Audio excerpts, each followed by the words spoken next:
reach you.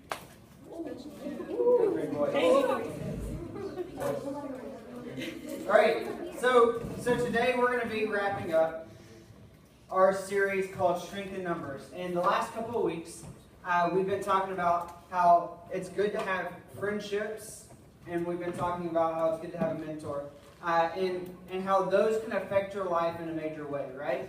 And so this week, we're going to continue on this friendship train. But before we get started, have you guys ever looked through a yearbook, like an old yearbook of yours, like from elementary school? Yes. Yeah. And in the yearbook, you have all those pictures, and you look at yourself from like kindergarten or first grade, and you're like, what was my haircut? Or what was I wearing?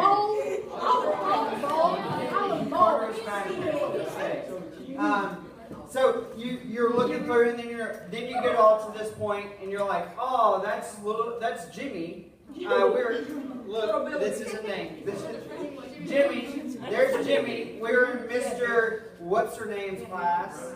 Mr. What's her name's. Mr. What's her name's class together, and that was so much fun. And then you turn back to that very back page or whatever, the front page, whatever you got signed, and you look through and everybody signs it and says, "Have a great summer." Hags. Huh? Hags. Okay. Hags, have a great summer. And then you see what Jimmy signed. And Jimmy signed it this way: best friends forever. Jimmy. Right. And then you realize Jimmy was a liar. Because that was probably the last time you talked to Jimmy. That was the last time you talked to Jimmy. And at first, whenever you saw him in the hall, you gave him that little like, hey, and kept on walking away. And then now it's not even like you acknowledge him, and it's really awkward, right? It's like you see him and then you're just like looking. Yeah, and you look down. So that's kind of what we're going to be talking about today, and so eventually your relationship with Jimmy. Jimmy, of course, is not a real person. It is your friend that you have drifted apart from. And eventually you drifted apart in your friendship. And so when I was moving from Tennessee to California, my brother-in-law... I rode this all the way to California. Okay. So when I was moving from Tennessee to California, my father-in-law was trying to load a bunch of stuff up in the van, but that's another story. He said, hey, you can have this surfboard, which we've already given away, and this longboard. And so I really liked this longboard, and whenever we got to California, we only had one car, right? And so she was using it to go back and forth to work. She would drop me off at work, and then I'd be by myself. So I put this in my office, like I could go to lunch now because I have a longboard and I could go wherever. And so for a couple of weeks and months and probably about 3 or 4 months, I did that pretty regular. I'd get on my longboard at lunch. I'd ride down to Stater Brothers, which you guys don't know what Stater Brothers is because it's only in California. But it's a grocery store. It's kind of like Ingles. It's crazy and it's awful. But I would ride my longboard down to Stater Brothers, grab lunch, ride it back. Well, then we bought her car. And so then I had no use for it because then I had my own car. And so since we've moved to Georgia, this has had a 3-iron and a 4-iron sitting on top of it. And that's about it. And it hasn't moved. It's been sitting in the back bedroom. It's moving, right? It's moving now, but other than using it to store my 3 and 4 iron on it, that's all I've used it for since I moved to Georgia. And if you guys don't know what a 3 and 4 iron is, it's a golf club. Okay. So I can still ride it, but I'm not very good. All right. So kind of like my affection for my longboard, how it eventually faded off and all of that. You guys know about fading friendships, right? Like friendships where you're in them and then eventually you just drift apart. And some friendships may last forever. Like they may last forever. But the reality is that many of your friendships only last for a season. And that's okay. In fact, it's actually kind of natural for your friendships to start and then to end in different seasons of your life. Especially in middle school, when you and your friends are changing and your social situations are changing and everything. Friendships are going to change too, right? Maybe you didn't mean for a friendship to change. Maybe you just happen to be on different wavelengths. And since friendships are likely to change and fade and do other things, there's a way we need to figure out how to respond, right? And so to figure out how we need to respond, we should look at the Bible, like we have this entire series. And when looking at the Bible, the Apostle Paul, who was one of Jesus' followers, has a lot to say. And this is in Romans, can you put this up here? Romans 12, 17, and 18. It says, "Do not repay anyone evil for evil. Be careful to do what is right in the eyes of everyone. If it is possible, as far as it depends on you, live at peace with everyone." So our goal is that. It's a pretty cool goal, right? It's a pretty cool thing to think about. And that no matter what, you're going to be living at peace with everyone. Pretty good to make your goal or to think about or whatever. But sometimes we need to make peace because of those conflicts in our lives. You know, like you get in a fight with someone, and that fight causes separation in our lives. But sometimes there's separation in our lives because of context. Like you are now in a different class than your friend, or you now chose different activities like extracurriculars, like they went to choose track or golf and you chose baseball. And so sometimes friendships fade because of that, because you're in different situations.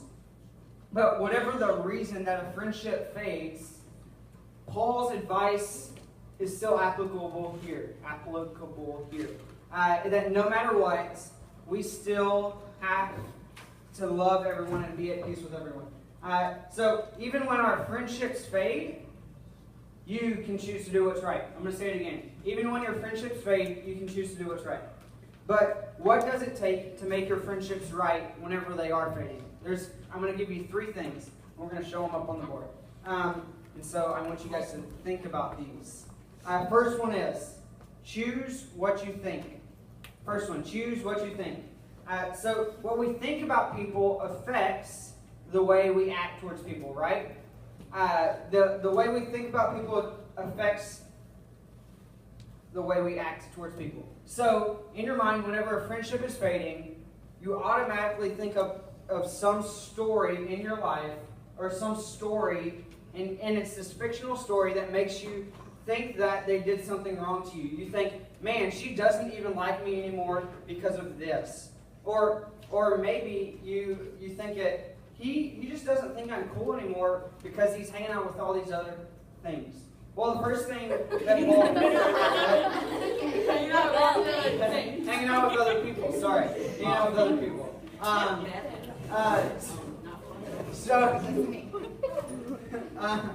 Well, at least here, yes. But Paul told us to change that way of thinking. Paul told us to change the way we think about people whenever those friendships are fading. Like, for instance, instead of thinking everything went wrong and they don't like me for this, think, oh, maybe they just don't have time for this friendship anymore. Or maybe they miss this friendship and they don't like the awkwardness anymore as well. Just think about it that way. Number 2, choose what you do. Choose what you do. Paul said that it's not enough to think about what you do and think about what's right, but to choose what's right and to do what is right. And so your goal then is to, whenever you're in that awkward situation where you're with that person and that friendship's starting to fade, and what do? You have 2 situations. You're going to be in a room with that person, and then most of the time you're going to be out of the room with that person. Out of the room with the person. So you'll be in separate situations. And so when you're in that room with the person, the thing that you want to do is just talk to them. Carry a simple conversation on. It doesn't have to be deep. Just maybe that will help spark the relationship back up. And then whenever you're out of the room, whenever your friends are talking about that person, or you're talking about that person and your friends say that that person is mean and they start bashing on that person, give them a different story. Tell them of the good side of that person so that you can change your perspective, because you've already changed what you think of that person. Now you change the way you talk about that person. And then here's the third thing. Third thing, choose how you go. So friendships sometimes have to fade. Like I've said, friendships are for seasons for the most part. You're not going to be able to keep a friendship, all your friendships, forever. Eventually friendships fade. And whenever friendships fade, the number one thing to do is to make sure you go out good. You don't want to go out in a blaze of glory, meaning, oh, I'm going to show them this, and then you tear down the walls and you burn the bridges forever with that friend. You want to go out in a peaceful way, in a loving way, in a kind way, to where in case you need that friend in a later state, in a later time, you can have that friend. And so I encourage you guys to do that as well. So the reality is that it's impossible for us to keep every friendship you've ever made in every season of your life. You're going to have different seasons.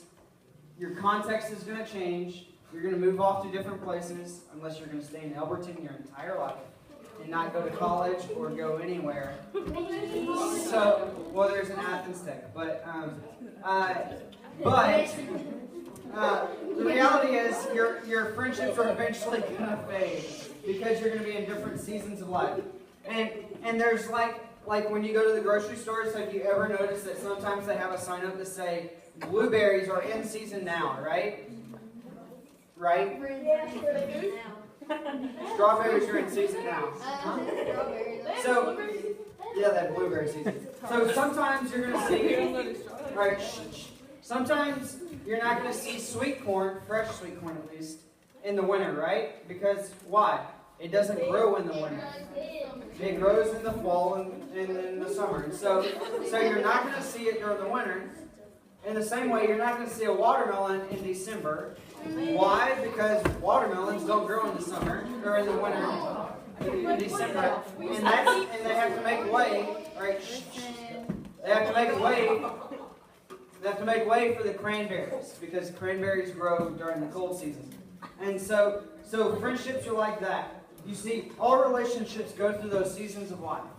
You have friendships that are going to last forever. And you're going to have friends that are going to be there with you forever. And then other times, friendships are going to fade. And so you don't always get to choose how long your friendships are going to last. But you always get to choose how and when they're going to fade. And sometimes when you respond well, you get to see a new spark in that friendship. Like whenever you carry on that conversation, you could reignite that friendship. And even when your friendships fade, you can choose to do what's right. I'm going to say it again because this is what I want you guys to remember. This is your tweetable moment. Even when friendships fade, you can choose to do what's right. I'm going to say it again. Even when your friendships fade, you can choose to do what's right. I'm going to pray and then we're going to do small groups. God, thank you so much for this day. Thank you for letting us come and to be together and to worship you, God. And I thank you so much for the book of Romans, where we can learn that even whenever we go through tough times or our friendships are fading, God, that we can still make good choices in those. God, we love you and we thank you for everything. It's in your son's name we pray. Amen. Amen. Hey, what do you